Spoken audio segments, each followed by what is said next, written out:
안녕하십니까. 지구과학의 본질을 투시하는 비법, 본투비 지구과학의 안성진입니다. 자, 2025년에 치러진 3월 고3 전국 연합학력평가 지구과학 원과목 총평 한번 해볼 수 있도록 하겠습니다. 자, 일단은 난이도 같은 경우 여러분들도 아마 살짝 쿵 느끼셨겠지만은 그다지 어렵지 않았습니다. 평이했다고 할 수 있겠고 오히려 조금 쉬웠다라고도 얘기할 수 있을 정도라고 말씀을 드리고 싶고요. 1등급 컷이 일단 47점 이상일 것으로 예상이 됩니다.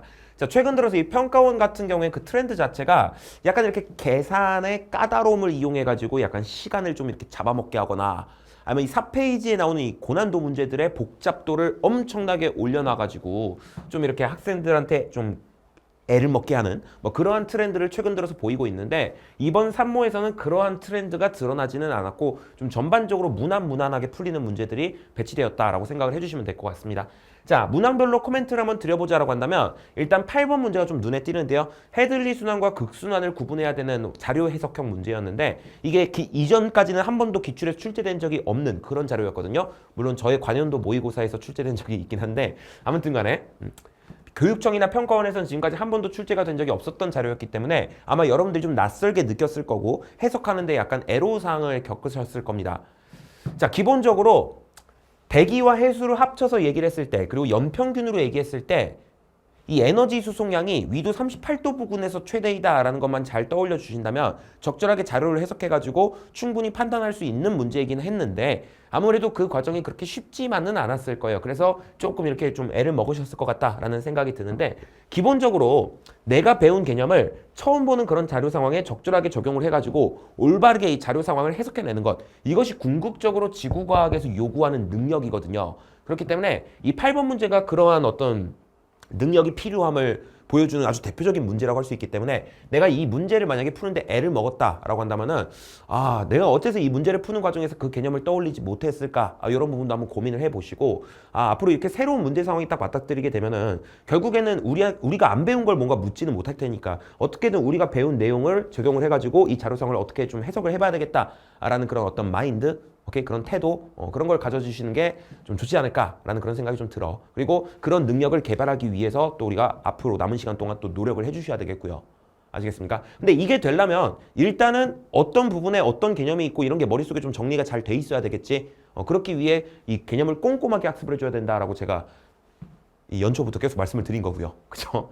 자, 아무튼 간에. 자, 그러면 18번 한번 들어가 볼 수 있도록 할 건데, 자, 18번 같은 경우에는 이 지괴의 경도가 변화하지 않고 위도만 변하는 그런 상황. 그리고 또 이 지괴가 회전을 하지 않는 그런 상황. 그런 상황에서 이 지괴의 이동에 따라 나타나는 어떤 고지자기극의 위치를 한번 추정해봐라 라는 그런 문제거든요. 이게 나중에 이제 뭐 모의고사 컨텐츠나 이제 엔제 이런 어떤 컬이 들어가시면 아시게 되겠지만 이런 문제 상황이 겁나 자주 나옵니다. 왜냐면 이 고지자기는 경도 변화에 대한 정보를 담지 못하잖아요. 그렇기 때문에 이 지괴의 이동을 통해서 이 고지자기극의 이동을 우리가 해석을 하려면 일단 경도 변화가 없는 상황이어야 그게 가능해요. 오케이.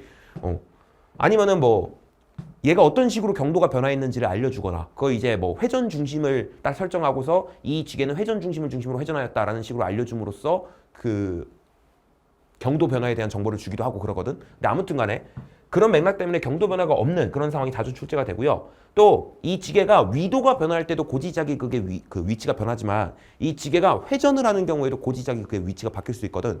그래서 그러한 부분을 배제하기 위해서 또 지게가 회전하지 않았다라는 조건이 또 주어지기도 해.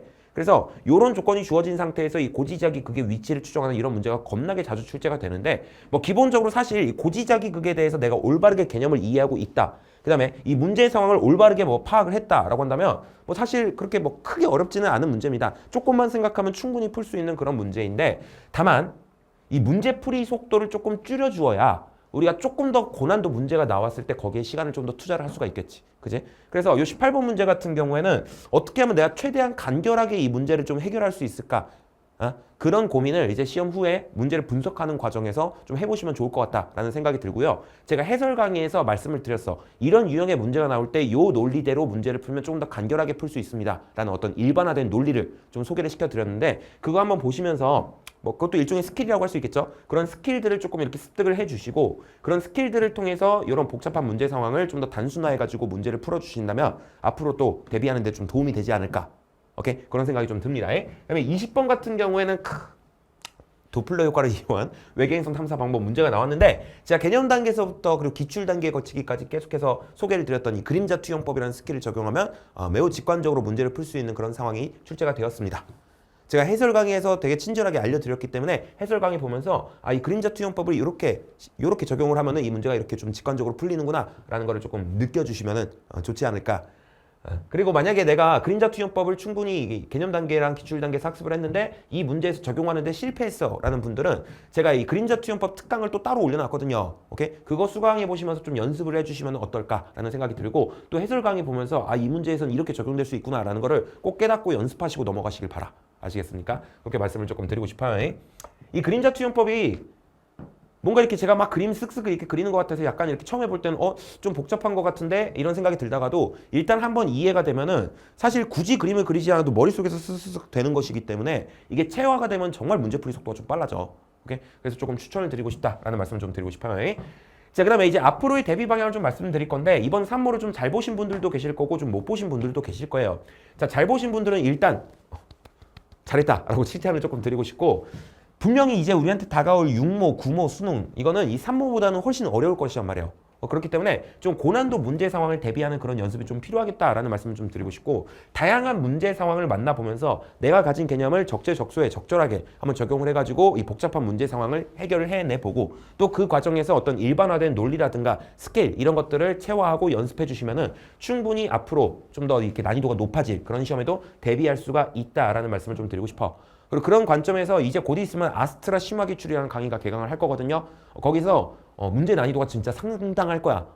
굉장한 고난도 문제들을 이제 우리가 맞닥뜨려 보고 이런 문제에서는 개념이 어떤 식으로 적용이 되는구나 이런 걸 이제 느껴보기도 하고 그러면서 이 고난도 문제를 해결을 위한 어떤 첫걸음 그런 걸 마련할 수가 있으니까 꼭 수강하기를 권장을 드리고 또 그 후에 이어지는 자료 분석 강의, 엔제커리, 그다음에 모의고사 컨텐츠 이런 것들로 충분히 우리가 대비할 수 있으니까는 제 커리 잘 따라오시면 되겠다라는 말씀을 드리고 싶고 그다음에 이번에 좀 못 보신 분들도 분명히 계실 거예요. 근데 사실 이 3모 정도의 시험에서 만약에 내가 원하는 점수가 안 나왔다고 한다면 사실 이 기출 단계가 아직 완벽하게 되지 않았을 가능성이 큽니다. 이전까지 기출된 적이 없는 그런 자료가 튀어나오기도 했지만 전반적으로는 사실 기출에서 나왔던 논리가 계속 반복되어서 나왔거든.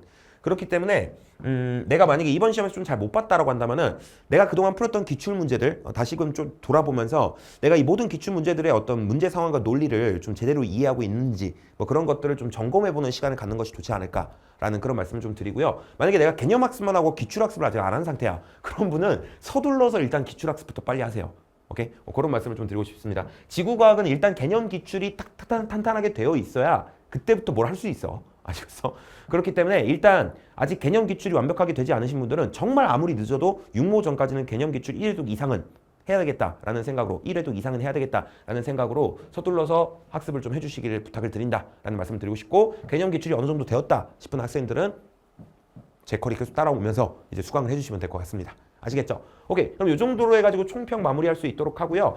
일단은 고3 되고서 처음으로 치른 어떤 공식적인 모의고사였을 텐데 치르느라고 욕 보셨습니다. 고생 많으셨고 시험 본 당일은 쉬었겠죠? 그죠? 그럼 이제 오늘부터는 다시 열심히 또 공부를 해줘야 되는겨. 오케이? 이 3모 시험이 그대로 수능까지 가는 게 아니니까 잘 보신 분들은 너무 방심하지 않고 자기 점수 유지될 수 있도록 또 꾸준히 공부를 해주셔야 되겠고 좀 이렇게 점수가 좀 부족하신 분들은 내 부족한 부분을 어떻게든 빨리 메꿔가지고 6모에서는 좀 더 좋은 점수 얻을 수 있도록 해야 되겠다. 6모가 아니더라도 당장 다음 달에 또 4모 있잖아요. 그죠? 이 4모에서는 또 좋은 점수를 얻어야 되겠다라는 생각으로 부족한 부분들 반드시 메꿔주시길 바랍니다. 아시겠죠? 오케이. 그럼 저는 또 다음 강의에서 뵐 수 있도록 하겠습니다. 감사합니다. 안성진이었습니다.